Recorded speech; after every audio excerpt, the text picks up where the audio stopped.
Welcome to episode 16 of the Pernicious Chattel channel.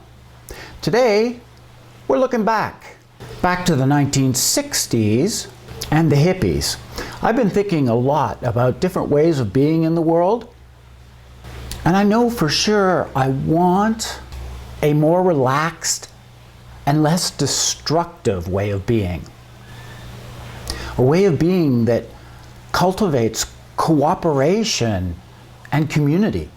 A way that leaves room for individuality and elevates healthy and respectful ethics.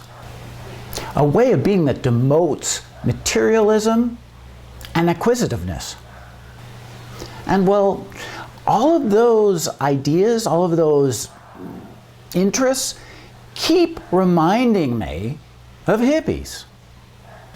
But I'll be honest, I've just not met that many hippies in my life. I've watched all the documentaries from the 1960s, and they tend to portray the hippie movement as massive. But they just don't seem that common anymore. So I thought it was worth my while to do an investigation to determine just what happened to the 1960s counterculture.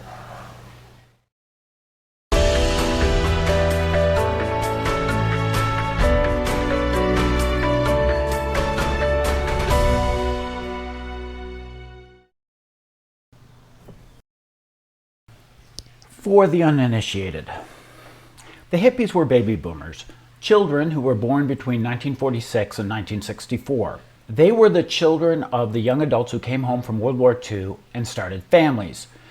This was a huge generation relative to the one preceding it and the ones that came after. In the US, it exceeded 70 million people at a time when the population of the country was only 191 million. As a result, baby boomers were an extremely influential group. The early hippies started to form between approximately 1958 and 1967, with enclaves in San Francisco and New York. When these subcultures came to the awareness of the public, that awareness was focused on a few relatively small groups living in the Haight-Ashbury neighborhood of San Francisco. Wikipedia covers their emergence to prominence. Quote, on January 14, 1967, the Outdoor Human Be-In, organized by Michael Bowen, helped to popularize hippie culture across the United States, with 20,000 to 30,000 hippies gathering in San Francisco's Golden Gate Park. On March 26th, Lou Reed, Eddie Sedgwick, and 10,000 hippies came together in Manhattan for the Central Park Be-In on Easter Sunday. The Monterey Pop Festival from June 16th to June 18th introduced the rock music of the counterculture to a wide audience and marked the start of the Summer of Love. Scott McKenzie's rendition of John Phillips' song San Francisco became a hit in the United States and Europe. The lyrics, if you are going to San Francisco, be sure to wear some flowers in your hair, inspired thousands of young people from all over the world to travel to San Francisco, sometimes wearing flowers in their hair and distributing flowers to passerby, earning the name Flower Children. Bands like the Grateful Dead, Big Brother and the Holding Company with Janis Joplin, and Jefferson Airplane lived in the Haight. Close quote. Quote, hippies advocated nonviolence and love, a popular phrase being make love, not war. They promoted openness and tolerance as alternatives to the restriction and regimentation they saw in middle-class society, close quote. They were shocking to earlier, more traditional generations, especially as they promoted drug use, LSD and marijuana, sexual freedom, experimental religion, returning to nature, doing your own thing. They were anti-commercial and left-leaning and often lived communally. They explicitly wanted to change the world. This was a US-led movement, but had a huge influence on youth culture in the Americas, Europe, and Australia. By the mid-1970s, the hippie movement began to fall out of popularity and was replaced by newer youth cultures. Hippiedom and me. I missed the 60s, being born in 1969. I don't recall anything before the mid-70s. My coming of age happened in the late 80s and 90s. So the 60s always felt remote, historical. But I've also had a fascination with the decade. More than anything, I've always been captured by the idea of dropping out and embracing freedom. I've always been attracted to the idea of hippiedom. This fantasy is appealing because I internalize responsibility so effectively that I take responsibility for things without thinking about them, without choosing them. And as a result, my life has been about chasing an endless list. So a philosophy based in freedom, in minimal responsibility, and in living for the pleasure of the moment is massively appealing. It seemed a relaxing life, a letting go, and just letting things happen. If I'd been born 15 or 20 years earlier, a boomer rather than Generation X, I would have wanted to join the subculture. At least a closet hippie, if not a full-on, long-haired, tie-dyed prophet of flower power. I intuitively agree with the non-materialistic, pacifistic, environmentalistic, egalitarian, spiritually seeking, and hedonistic values. As a result, my identification with the quote-unquote hippie movement drives me to ask, what happened to the movement? Where did they all go? How did the same generation that eschewed materialistic values end up participating in the rampant capitalism of the 1980s? Why didn't the world change more? Where are the hippies now? So let's dive in. The hippie movement, history and context. The 1960s subculture is extremely well documented, but much of the media coverage is superficial and sensationalistic, providing imagery and descriptions but little explanation. As with any social movement, the hippie counterculture isn't an isolated trend springing from nowhere. They were highly influenced by the beatniks of the 1950s. The Beats shared many of the same values. They were anti-materialistic, believed in sexual liberation, emphasized exploration, and self-expression, especially through art. What the Beats weren't was as visible or as numerous. They didn't achieve the same place in the popular consciousness as their offspring, but arguably have had as lasting an impact through the literature they produced. The hippie movement was a reactionary movement as much as an aspirational movement. It was a reaction against the socially conservative and materialistic values of parents that they judged as hypocritical and empty. The unquestioning goodness of organized religion, nuclear family, capitalism, and fitting in was in stark contrast to the segregation, violence, and other social vices that many young people saw in their daily lives. I've always held to the belief that 1950s family patriarchy was especially fraught, not only because patriarchy inevitably supports abuses, but also that a full 30% of the US male population and a larger portion of younger adults fought in a very brutal war. The post-war baby boomers, more than any group since, were raised by male-headed homes where wartime trauma was a reality. One can only imagine the amount of cynicism generated by being indoctrinated into a purportedly great or even perfect society where lies, cover-ups, silent suffering, and barely suppressed rage were constant companions. I am always baffled by the nostalgia for the 1950s and the desire to return to it. I firmly believe for many it was great, but for an equal, if not greater group, it was deeply horrifying. War and peace are critical because the US had been at war for much of the preceding 20 years, and by the mid-60s there didn't seem to be any end in sight. Peace activism and pacifist traits were a reaction to the Vietnam and the Cold War. Young people grew up feeling the immediate threat of nuclear annihilation and the potential of conscription into a bloody, morally ambiguous war. From 1948, every American man was required to register in the local draft board and to carry with them a draft card. American students were trained on how to survive a nuclear attack. A sense of impending, horrible conflict was present in their day-to-day lives. It is impossible from our vantage point to understand the immediacy of these threats to young people in the 1960s. To understand the hippies, you need to try and put yourself into the shoes of a young person in the mid-60s. You may have been raised in a nameless, faceless, tract house in suburbia with loving, caring, middle-class parents. But you knew by your teen years that your father was checked out most of the time, caught in his head, his stress, and distant. You were dimly aware of his nightmares and very aware of his drinking, but you didn't really know him or how he feels. For you, and for him, intimacy takes the form of occasional discipline, maybe a bit of yelling, or at worst a belt. Your mother has always tried to be loving, but is often biting and caustic in private, somehow frustrated and bitter with her life, and the apron-wearing domestic role that she plays most days. Maybe your doctor has prescribed a bottle of little pills to help her with her lady problems, and you appreciate the calm that they bring, even if you miss the mom who once held you in her lap.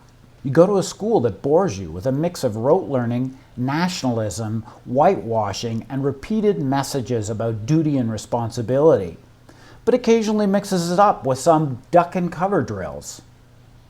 On Sunday, your mainline conservative Protestant church reminds you, yet again, of the fundamental goodness of Western liberal values and the charity you should feel for the poor, ignorant natives that live in other, less lucky lands.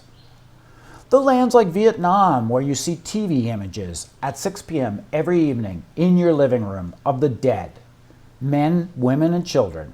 You feel bad about it, but you don't know how to express it, because you shouldn't condemn your country, your veteran father, uncle, and brother. You know your country is fighting to stop communists, those ephemeral boogeymen who you have been told are awful. But you're also aware that most of the people dying are your age and don't seem particularly scary. You also see black people in southern streets peaceably asking to be given the freedoms America apparently fights for, while the police beat them and the dogs bite them. What you see around you may look, more or less, like the world you see depicted on TV sitcoms, but it clearly isn't all right. It is obviously a lie. It feels empty. It feels cold. It's often scary. And no one is telling you it'll be okay, or that it is okay, or that you will be okay. No one is saying it's okay to feel bad, to not fit in, or that it is okay to aspire to something. You don't know what? More? You look around and everything is as it should be in your immediate world, and you hate it. Of course, I'm draping a huge, simplistic blanket over a large, multifaceted generation of people. It may capture the mood of many, but certainly not the details of most. While the 1950s was not an era of unrestrained self-expression, that view is from the perspective of the future. The explosion of wealth and primal release accompanying the end of World War II restrictions and privations led to a generation that was given much more freedom and much greater luxuries, and much more indulged upbringing than most that preceded it. While the 1950s was miserable for many, it was also much better for most. So where it offered restrictions and privations, it also offered new freedoms and a generation confident in their own right to exist, to express themselves, and to be respected. It created a large cohort of indulged, ideological, and self-confident young adults, not all dissatisfied, but many believing deeply in the concepts of self-improvement and human evolution. They were, from the perspective of their parents, infinitely lucky. They were, from their own perspective, deprived. But both parents and children agreed they deserved to inherit the future. Who were the hippies? By and large, the hippies were white, young, and middle class. Not at all what mainstream society would have predicted as revolutionaries. Probably why they were so influential. While they sprang from the mainstream, they were cultural outsiders as they scorned mainstream values. They were inheritors of earlier beatnik and bohemian values and appropriated the earlier movement's language. They certainly held up the Beats as heroes, but equally they idolized black radicals and looked to black music for their heart and soul. From the second edition of the book, The Hippies and American Values, Timothy Miller writes, quote, Norman Mailer was writing about the beatniks in his 1957 essay, The White Negro, but his observations apply equally to hippies. It is no accident that the source of hip is the Negro, for he has been living on the margins between totalitarianism and democracy for 2 centuries. But the presence of hip as a working philosophy in the sub-philosophies of American life is probably due to jazz. In his wedding of the white and the black, it was the Negro who brought the cultural dowry. Any Negro who wished to live must live with danger from his first day. And, Mailer concluded, even the jargon of hip was shaped in major part by the Negro jazzman, who was the cultural mentor of a people. Youth was equally as critical. It was this period that popularized the concept of the generation gap. From its critical formative agents, like Allen Ginsberg's poem Howl, there was a condemnation about adult culture.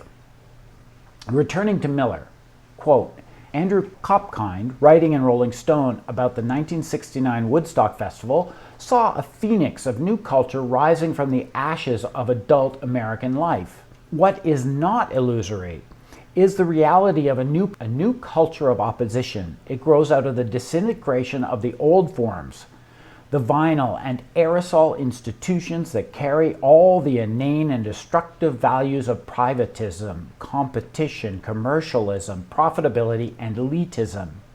It is not a youth thing now, but a generational event. Chronological age is only the current phase.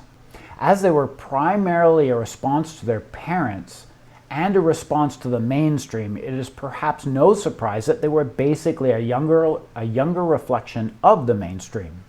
As Haight-Ashbury Assemblyman Willie Brown said at the time, quote, It appears to me that you are in danger of making a very fundamental mistake concerning both your own identity and that of the young people who are coming to us. They are not some horde of invading foreigners. They are our children, yours and mine, exercising their right to move freely about a country which will soon be very much their own. Close quote. They were white and middle class because the mainstream of American society was white and middle class. What did the hippies believe? This is an enormously difficult question to answer. Given that this was primarily a reactionary movement, it might be easier to describe what they didn't believe. So, rejection of authority, rejection of materialism, rejection of war, rejection of consumerism, rejection of duty, rejection of conformity, rejection of class, and rejection of traditional race relations. At least in general, these anti-beliefs were consistent. A positive common list is much more difficult. There was a left-leaning political trend among hippies, but by far the majority were disinterested in politics. They were interested in equality, but coming from a white middle class that was male-dominated, sexism in language and action was pretty common. They welcomed black and other minorities among themselves and were generally allied with minority rights groups, but didn't necessarily participate nor define themselves as race activists. There was a tendency to seek spiritual enlightenment and an openness to experimental, foreign, or new religions, but there wasn't a dominant belief system. They were often poor and disdained traditional work ethics, but neither of these were defining characteristics aside from how it differentiated them from the mainstream. They did have a few, mostly common threads that bound them together. They favored the use of dope, and if they didn't use it personally, they were fine with others using it. This means a limited list of drugs: pot, LSD, psilocybin, and mescaline. But hippies might also be critical of drugs such as amphetamines, methadone, DMT, STP, barbiturates, opiates, and sometimes cocaine. Similar to seeking pleasure from dope, the counterculture generally held favorable opinions about sex. It was natural, it was fun. It was a deeply human experience and beautiful. While specific opinions certainly varied, in general, sex was viewed as something that shouldn't be restricted or denied anyone. This led to a general reevaluation of what types of sexual conduct was allowable and an openness to consider, if not engage, in relationships that shocked the mainstream. Music, especially rock, was absolutely central to the counterculture. It was a primary form of expression and a primary form of community activity. Timothy Miller says that rock was the cultural language of the hippies, and folk music, historically the music of cultural rebellion, was popular both on its own and incorporated into rock. Rock music was primal. It was in the moment. It was sexual. It was loud and expressive. It went hand in hand with using dope. Festivals and concerts like Woodstock eclipsed entertainment and became a type of sacramental assembly. Community was also a central tenet of the counterculture. There was a desire to be in a closer, more egalitarian relationship, based on a chosen family rather than the traditional nuclear family. This tendency led to a proliferation of more communal arrangements. While most had historical precedents, the period of late 60s through mid-70s was a heyday. Flophouses, open land, secular communes, religious communes, co-housing, to name only a few, all flourished. In the book, The 60s Communes, Hippies and Beyond, the author, again Timothy Miller, writes that communes in the U.S. went from numbering in the hundreds to numbering in the thousands and possibly the tens of thousands. There was poor record keeping, so no one knows exactly how many residents participated at any time. However, the number could have reached the low millions. The legacy of the hippies. A lot has been said about the hippies, especially in the popular media of the time, and subsequently in documentaries and serious scholarly articles. But by far, most coverage was sensationalist, nostalgic, or simply superficial.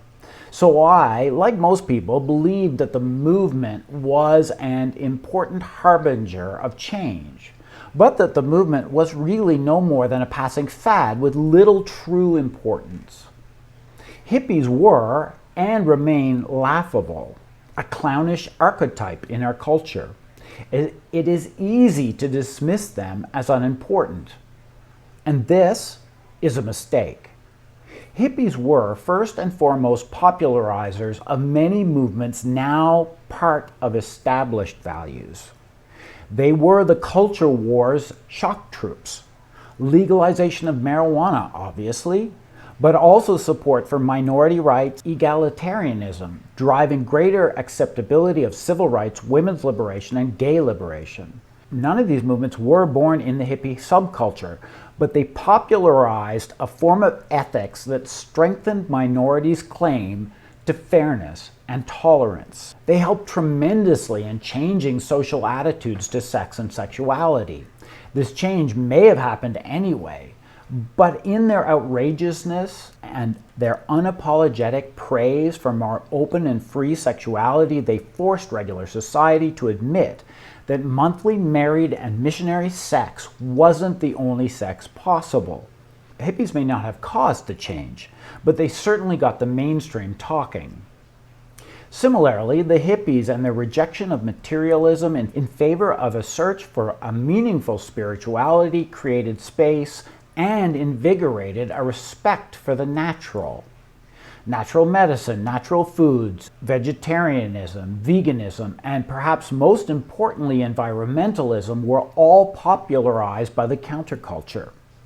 In a sense, it was the hippies who pioneered many trends that we now view as acceptable, if still progressive, even 60 years later. In an article titled "The Terrible Optimism of the Hippies," M.M. Owen writes, quote, "Hippies will be hypocrites. The stories they tell will be the stories of the coddled, the oblivious, the cloud-headed. But for all the posery and hypocrisy and veiled narcissism, they never wanted to do harm, and they wanted to remind us of instincts and insights that we pour cold water over at our peril." Close quote. This counterculture promoted childlike optimism, enthusiasm, and a naive emphasis on open-hearted experience. In this way, they created space for greater joy and experimentation in our lives. They showed a tired, frightened, and traumatized Western population that life held the potential for so much more simple fun, even if utopia remained out of reach. What happened to the hippies? Unlike many other youth subcultures, many hippies did profess a commitment to their beliefs that suggested they intended to pursue their values for the remainder of their life. Yet, here in the 21st century, hippies seem to be pretty rare. This absence has led many commenters to argue that hippies sold out in the 1980s, grew up, joined the capitalist rat race, and abandoned their values. This may be true of some, but there is a number of reasons to believe that it does not describe the majority. The majority of baby boomers were never part of the subculture and never accepted the values, staying much more conformist and much more supportive of their parents' values. It has been estimated that those claiming hippie beliefs represented less than 30% of the youth population. Even among those who did claim the beliefs, the reality of youth is that it is often a time of experimentation and occasionally superficial values. To truly measure the scale of the movement, you would require taking a relatively small segment of the population, the youth under 30, split out the 70% who were more traditional, then divide again by those attracted to the movement on the basis of pure youthful experimentation or hedonism. In the end, you might find a large generational cohort actually was a small group of genuine revolutionaries. We also run into a definitional problem.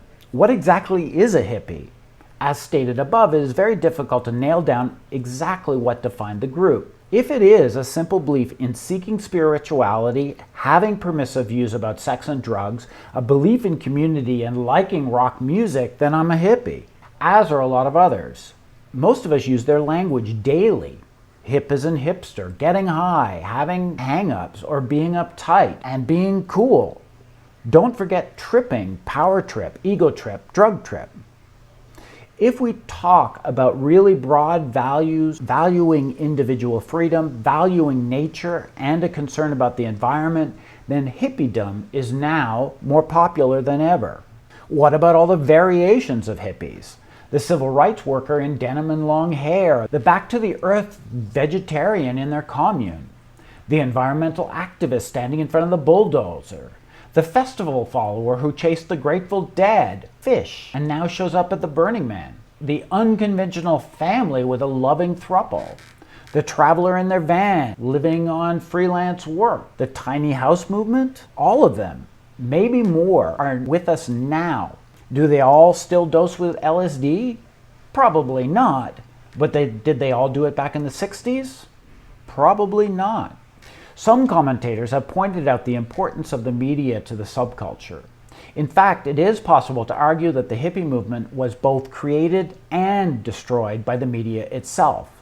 In an article titled "The Life and Death of the Hippie, A Dance with the Devil and the Media," Sarah Foreman writes, quote, "By 1966, Haight-Ashbury became a haven for the hippie experiments, an area in which a small communities rejected consumerism, lived in large groups of people, and emphatically believed in the importance of doing your own thing.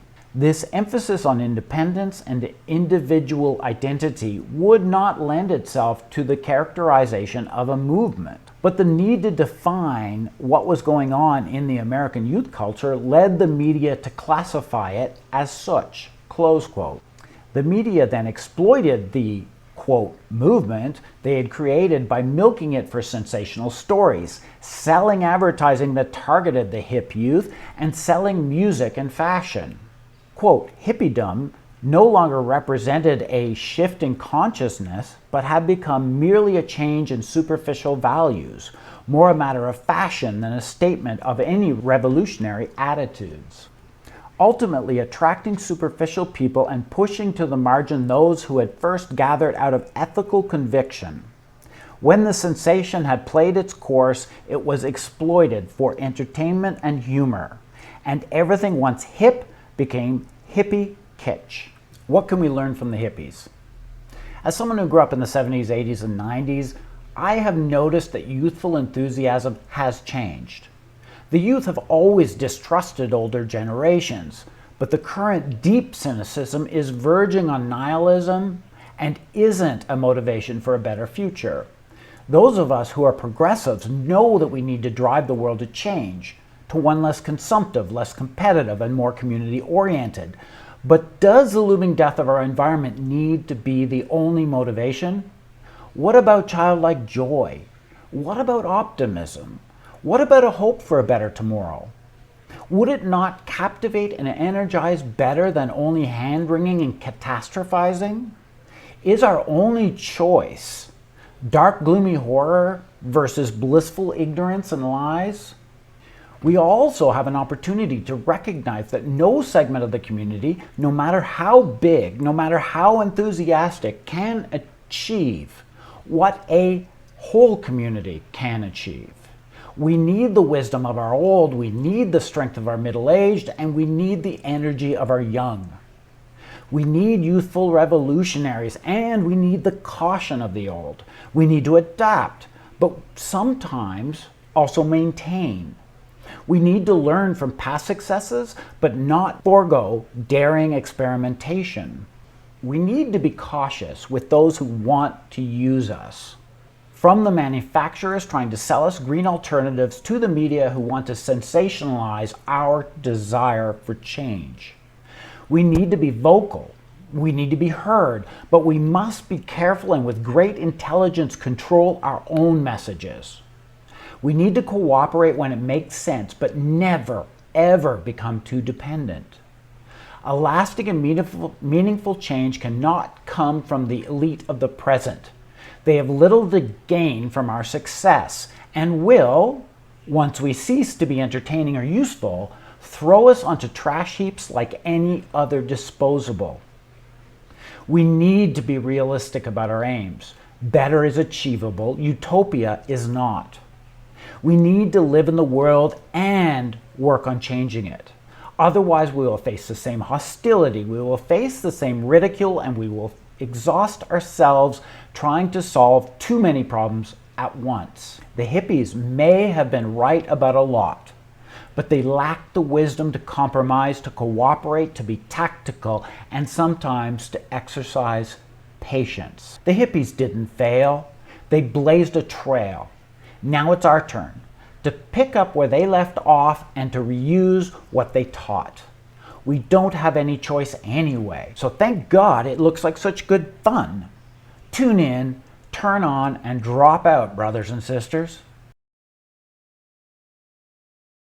Dude, that was such a long, cool trip, man. My mind, she's blown. Call me a convert, brother.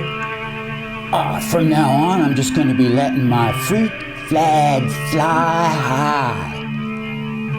But dude, like, don't forget, if you thought the video was groovy, like, I mean more than groovy, if you, like, thought it, you know, you, like, grokked it, then please, man, do me a favor and click like and subscribe, because I've got lots of plans, man, plans for my future. I'm going to be dropping lots of heavy vids, man, because my plan is stick it to the man. But in the meantime, dude, whatever you do, like, You know, just keep on trucking down that road, man. Just keep chasing that freedom, man, and don't ever forget. Do your own thing, man. Do your own thing.